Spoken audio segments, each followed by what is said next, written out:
রাহি কি সত্যি বাড়ি ছেড়ে চলে যাবে? রাহুল কি পারবে রাহিকে আটকাতে? শেষ পর্যন্ত কি হতে চলেছে, ভালোবাসা নাকি বিচ্ছেদ? তো সম্পূর্ণ জানতে হলে ভিডিওতে একটি লাইক দিয়ে চ্যানেলটি সাবস্ক্রাইব করে পুরো ভিডিওটি দেখতে থাকুন। গল্পের শুরুতেই আমরা দেখতে পাবো ভিক্টর জেলে যাওয়ার পর সবাই ভেবেছিল সব বিপদ শেষ, কিন্তু কেউ জানতো না অন্ধকারে আরো একটি বড় ষড়যন্ত্র জন্ম নিচ্ছে। এরপর থানা থেকে জিয়াকে ফোন করে, আচ্ছা ভিক্টর আপনার সঙ্গে দেখা করতে যাচ্ছেন, আর বললেন যে আপনি কি সব জানেন? জিয়া যা শুনে বলে, মানে ভিক্টরদা আমার সঙ্গে দেখা করতে যাচ্ছে? লোকটি জানায়, দেখুন আমি অত কিছু জানি না, আপনি নিজে এসে দেখা করে নিন। জিয়া বলে, আমাকে থানায় যেতে হবে? ঠিক আছে, আমি আসছি। এরপর জিয়া মনে মনে বলে, ভিক্টর তো আমার সঙ্গে দেখা করতে চাচ্ছে, কিন্তু কেন? ও যদি পুলিশের কাছে আমার নাম বলে দেয় তাহলে তো সব শেষ হয়ে যাবে। না না, এটা কিছুতেই হতে দেওয়া যাবে না, যেভাবেই হোক ওকে আমাকে চুপ করাতেই হবে, আমাকে যেতে হবে ওর কাছে। এরপর দেখা যায় রাহুলের মা জিয়াকে বলে, বসো, আমি সবার জন্য চা নিয়ে আসি। জিয়া বলে, আন্টি আমি না ভুলেই গিয়েছিলাম, আমাকে না একটা জায়গায় যেতে হবে, একজন ভদ্রলোক আমার জন্য ক্যাফেতে ওয়েট করছেন। রাহুলের মা তখন বলে, তুই যে বলি তুই খুব টায়ার্ড। জিয়া তখন বলে, হ্যাঁ দেখো টায়ার্ড তো বটেই, কিন্তু ওই লোকটা না আমার কথা শুনলই না, বারবার ডাকছে, আমি কি করব বলো তো? আমি বেশি সময় নিব না, আমি হাফ এন আওয়ারের মধ্যে ঠিক ফিরে আসি হ্যাঁ। এই বলে জিয়া ওইখান থেকে চলে যায়। এদিকে রাহি মনে মনে ভাবে, তুমি তো ক্যাফে যাচ্ছ না, তুমি থানায় যাচ্ছ। আমি তোমার মুখ থেকে থানার শব্দটা শুনতে পেয়েছি, তবে তুমি থানায় কার সঙ্গে দেখা করতে যাচ্ছ? এই কথাটা কি আমি রাহুলকে বলবো? না না, প্রমাণ ছাড়া সেটা ঠিক হবে না, আগে আমাকে প্রমাণ জোগাড় করতে হবে। তুমিও ভিক্টর চ্যাটার্জি থেকে কম ধরিবাজ নও। এই বলে রাহি অবাক হয়ে তাকিয়ে থাকে।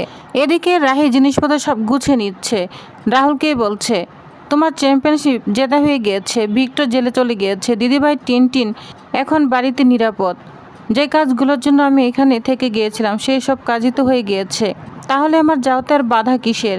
যা শুনে রাহুল বলে, সব হয়ে গিয়েছে না সব শেষ হয়ে গিয়েছে সেটাই তো বুঝতে পারছি না। যা শুনে রাহি অবাক হয়ে রাহুলের দিকে তাকিয়ে থাকে। সে রাহুলের সব ওষুধ, রিপোর্ট, সাপ্লিমেন্ট এবং প্রয়োজনীয় জিনিস সুন্দর করে আলমারিতে সাজিয়ে দেয়। প্রতিটি ওষুধ কখন খেতে হবে, ফিজিওথেরাপি কিভাবে চালিয়ে যেতে হবে সব বুঝিয়ে দেয়। রাহুল অবাক হয়ে জিজ্ঞাসা করে, আমার জন্য এত কিছু গুছিয়ে দিয়ে যাচ্ছ কেন? রাহি তখন বলে, তোমার যেন কোনো অসুবিধা না হয় তাই। রাহুল বুঝতে পারে রাহি সত্যি চলে যাওয়ার প্রস্তুতি নিচ্ছে, তার কষ্ট যেন বেড়ে যায়। রাহুল তখন বলে, বাবাকে যে কথা দিয়েছিলে সেগুলো কি শুধু কথার কথা ছিল? রাহি তখন বলে, আমি কাউকে মিথ্যা কথা দেই না, বাবাকে যে প্রতিশ্রুতি দিয়েছি সেটা অবশ্যই রাখবো, কিন্তু সেই প্রতিশ্রুতি রাখতে এই বাড়িতেই থাকতে হবে তার কোনো কথা নেই, দূরে থেকেও দায়িত্ব পালন করা যায়। রাহুল আর নিজেকে সামলাতে পারে না, মনে মনে বলে, তুমি চলে গেলে আমি কীভাবে থাকবো রাহি? তুমি ব্যাগপত্র গোছাচ্ছ, আমার খুব কষ্ট লাগছে। এদিকে রাহি মনে মনে বলে, এই বাড়িতে থাকার মতো আর কোনো অধিকার আমার নেই, তাই আমাকে চলে যেতেই হবে রাহুল। আর মনে মনে অনেক কষ্ট পেতে থাকে। অন্যদিকে দেখা যায় জিয়া পৌঁছে যায় থানায়, সেখানে ভিক্টর তার জন্য অপেক্ষা করছে। ভিক্টর রাগান্বিত হয়ে বলে, কেন আমি তোমার নাম পুলিশে বলবো না, শুধু আমাকে ফাঁসি দিয়ে তুমি বেঁচে যাবে? জিয়া তখন বলে, আস্তে কথা বলো, সবাই শুনে ফেলবে। কিন্তু ভিক্টর থামার পাত্র নয়, জেলের শাস্তি আমি একাই ভোগ করবো, তুমিও তো সমান অপরাধী। জিয়া বুঝতে পারে সরাসরি তর্ক করে লাভ নেই, তাই সে ভিক্টরকে অন্যভাবে বোঝাতে শুরু করে। জিয়া বলে, ধরো তুমি আমার নাম বলে দিলে, পুলিশ আমাকে গ্রেপ্তার করলো, তারপর কি হবে? আমরা দুজনেই জেলে থাকবো, আর ওদিকে রাহুল রাহি সুখে শান্তিতে সংসার করবে, তুমি কি সেটা মেনে নিতে পারবে? যা শুনে ভিক্টর একটু চুপ হয়ে যায়। জিয়া তখন বলে এভাবে প্রতিশোধ নেওয়া যায় না, ধীরে ধীরে পরিকল্পনা করে নিতে হয়। ভিক্টর কৌতূহলে জিজ্ঞাসা করে, তুমি কি করতে চাও? জিয়ার চোখে তখন প্রতিশোধের আগুন।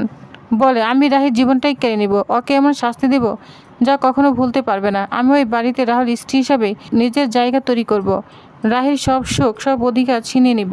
ভিক্টর অবিশ্বাসের চোখে তাকায়, বলে, তুমি পারবে? জিয়া তখন বলে, দেখে নিও, তোমার প্রতিশোধ আমি নিবই, তবে তার বদলে তুমি পুলিশের কাছে আমার নাম বলবে না। ভিক্টর বলে, ঠিক আছে, যদি পারো তাহলে তোমাকে কিছুই বলবো না এবং পুলিশের কাছে নাম বলবো না, আর উল্টো তোমার কাছে আমি কৃতজ্ঞ থাকবো। তখন জিয়া বলে, ঠিক আছে, কিন্তু তার চোখে মুখে তখনও ভয়ের পরিকল্পনার ছাপ রয়েছে। এদিকে বাড়িতে কেউ জানে না তাদের সুখের আলোয় নতুন জোর তৈরি হচ্ছে। রাহুল এখন আশা করছে কোনো অলৌকিক ঘটনা ঘটবে, রাহির যেন চলে না যায়। ঠিক সে সময় ঠাম্মি এসে বলে, এই তুমি ব্যাগপত্র কেন গোছাচ্ছ? রাহি বলে, কয়েকদিনের জন্য বাড়ি চলে যাবে। যা শুনে পিসি ঠাম্মা রাগান্বিত হয়ে যায়, বলছে, কেন তুমি বাড়ি চলে যাবে? কালকেই তো তোমার মা বাবা চলে আসলো। তাহলে? রাহি তখন কোনো উত্তর দেয় না, চুপ করে দাঁড়িয়ে থাকে। অন্যদিকে জিয়া মনে মনে হাসতে থাকে। জিয়া বলে, রাহি তুমি ভেবেছ খেলা শেষ হয়ে গেছে তাই না? আসল খেলা তো এখন শুরু হবে। ভিক্টর জেলে থাকলেও তার প্রতিশোধের আগুন নিভে যায়নি, আর সেই আগুনে নতুন ষড়যন্ত্র হতে চলেছে জিয়া। এদিকে পিসি ঠাম্মি রাহিকে বলে, এখন তোমার কোথাও যাওয়া হবে না, কাল হচ্ছে স্বয়ং একাদশী ব্রত, এবারে বউ হিসেবে তোমাকে সেই ব্রত পালন করতেই হবে। রাহি অবাক হয়ে জানতে চায় ব্রতের বিশেষত্ব কী। তখন বাড়ির সবাই তাকে বোঝায় এই ব্রত শুধু উপোস করার জন্য নয়, এটি স্বামী স্ত্রীর সম্পর্ক অটুট রাখা, সংসারের সুখ শান্তি, পরিবারের মঙ্গল এবং স্বামীর দীর্ঘ কামনার একটি পবিত্র আচার। ভোরবেলা স্নান করে পরিষ্কার পোশাক পরে লক্ষ্মী নারায়ণের পূজা করতে হয়। ফুল ফল ধূপ প্রদীপ মিষ্টি দিয়ে পূজা শেষে ব্রত কথা শুনতে হয়। সারাদিন সংযম পালন করে সন্ধ্যায় আবার প্রদীপ জ্বালিয়ে পরিবারের কল্যাণের জন্য প্রার্থনা করা হয়। সব নিয়ম শুনে রাহি বিনয়ের সঙ্গে বলে, আমি আগে ব্রত সম্পর্কে জানতাম না, তবে পরিবারের মঙ্গলের জন্য আমি অবশ্যই চেষ্টা করব সব নিয়ম পালন করতে। যদি কোথাও ভুল হয় আপনারা তো আছেন আমাকে শেখানোর জন্য। রায়ের এই কথা শুনে বাড়ির সবাই অনেক খুশি হয়ে যায়, কিন্তু রাহুলের মনে তখন অন্যরকম অস্থিরতা। সে একান্তে রাহিকে বলে, তোমার এত কষ্ট করার দরকার নেই, সারাদিন উপোস, এত নিয়ম, এসব করতে তোমার খুব কষ্ট হবে। রায় তখন বলে, এই বাড়িতে আমি অনেক ভালোবাসা পেয়েছি, সেই ভালোবাসা ঋণ শোধ করার মতোই এটুকু করতে চাই। রাহুল তখন কষ্ট পায়, তুমি কয়েকদিনের মধ্যে চলে যাবে, তাহলে এই বাড়ির জন্য এত কিছু করার মানে কি? রাহি বলে, চলে যাব বলেই কি এই পরিবারের জন্য আমার ভালোবাসা কমে যাবে? কথা বলতে বলতে দুজনের মধ্যে অদ্ভুত নীরবতা নেমে আসে। হঠাৎ রাহি প্রশ্ন করে, তুমি আমাকে ব্রত করতে বাধা দিচ্ছ কেন? আমি কষ্ট পাবো বলে, নাকি তুমি চাও না যে পরিবারের জন্য আমি কিছু করি? রাহুল, হয়তো আমি চলে যাওয়ার পর তোমার পছন্দের মানুষ এই বাড়ির নতুন বউ হয়ে আসবে। যা শুনে রাহুল রাগান্বিত হয়ে যায়। সে বলে, তাহলে তুমিও তো নতুন জীবন শুরু করবে। রাহি তখন বলে, তুমি কিভাবে ধরে নিলে আমি অন্য কাউকে বিয়ে করে সুখে থাকবো? রাহুল তখন বলে, তা তুমি কিভাবে নিশ্চিন্ত হলে তুমি চলে গেলে আমি অন্য কাউকে বিয়ে করব? দুজনে একে অপরকে ভালোবাসে, কিন্তু কেউ নিজের অনুভূতির কথা স্পষ্ট করে বলতে পারে না। রায় তখন বলে, তুমি সব সময় অন্য কাউকে চাইতে, কিন্তু আমি তো কাউকে চাইনি রাহুল। এটা বলে রাহি রাহুলের দিকে অবাক হয়ে তাকিয়ে থাকে। রায়ের চোখে যেন জল ভিজে ওঠে, আর মনে মনে বলে, রাহুল, একবার শুধু বলো যে আমি তোমার মনের মতো মানুষ, তাহলে আমি কোথাও যাব না, আমি সারা জীবন তোমার কাছে থেকে যাব। কিন্তু রাহুলের ঠোঁট পর্যন্ত এসে কথাগুলো আর বের হয় না। দুজনের মাঝখানে জমে ওঠা নীরবতা যেন সব উত্তর দিয়ে দেয়। অন্যদিকে বাড়িতে পরদিন ব্রতের প্রস্তুতি শুরু হয়ে যায়। ফুল আলাদা করে রাখা হয়, গঙ্গা জল ছিটিয়ে সেগুলো সতেজ রাখার ব্যবস্থা করা হয়। এ সময় পরিবারের ছোট সদস্য লাক্স একটু অবাক হয়ে প্রশ্ন করে, বৌদি, তুমি তো আধুনিক শিক্ষিত মানুষ, এসব ব্রত উপর সত্যি বিশ্বাস করো? রায় তখন বলে, শিক্ষিত হওয়ার মানে নিজের সংস্কৃতি ভুলে যাওয়া নয়, আধুনিক হওয়া মানে শিকড় থেকে বিচ্ছিন্ন হয়ে যাওয়া নয়। সে আরও বলে, আমাদের পূর্বপুরুষরা বছরের পর বছর ধরে যে রীতিনীতি পালন করে এসেছেন সেগুলো আমাদের সংস্কৃতির অংশ। বিশ্বাস থাকুক বা না থাকুক, এই ঐতিহ্যকে সম্মান করা আমাদের দায়িত্ব। রাহির উত্তর শুনে সবাই মুগ্ধ হয়ে যায়।